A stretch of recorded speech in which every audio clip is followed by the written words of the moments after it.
Et 1 heure après, j'ai Bruno qui me dit « Tiens, tu saignes derrière ». Il baisse la capuche du kawaii et il voit effectivement que je me suis fait planter.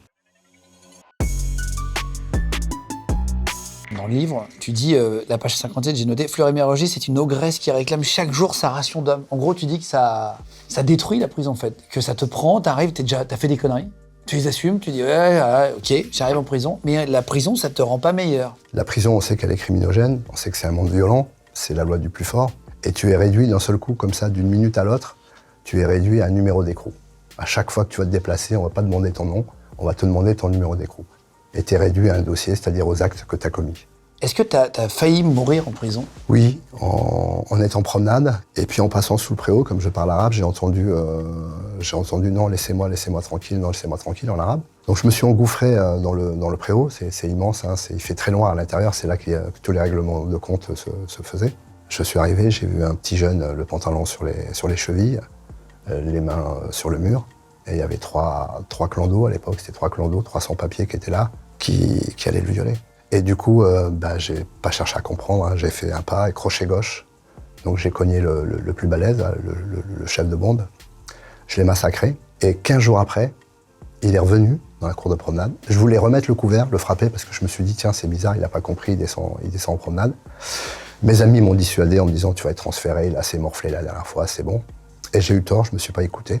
Et en marchant encore avec Bruno et un ami, il est venu et il m'a mis un coup de couteau dans la nuque. Moi, sur le coup, j'avais l'impression que c'était un coup de poing qui m'avait donné, puisque je n'ai pas senti la lame rentrer. Et 1 heure après, donc, il s'est fait massacrer. Après, tu t'en doutes, hein, on a réussi à le récupérer, on lui a enlevé le couteau et lui s'est fait planter plusieurs fois par mes copains. Waouh.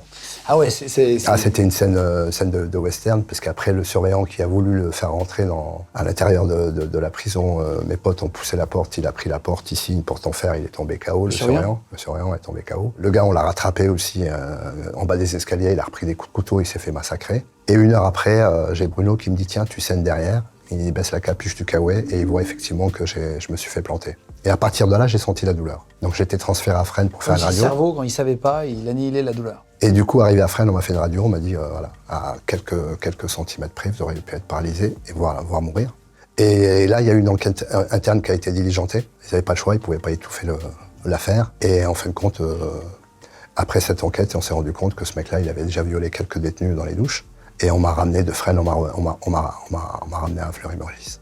Et t'as eu des problèmes suite à ça? Non. Rien? Non, aucun. Et quand tu dis il a pris plein de coups de couteau, puis après il en a repris plein de coups de couteau, il est décédé? Non, il est pas mort. Il est pas mort? Il est pas mort. Vous êtes recroisés?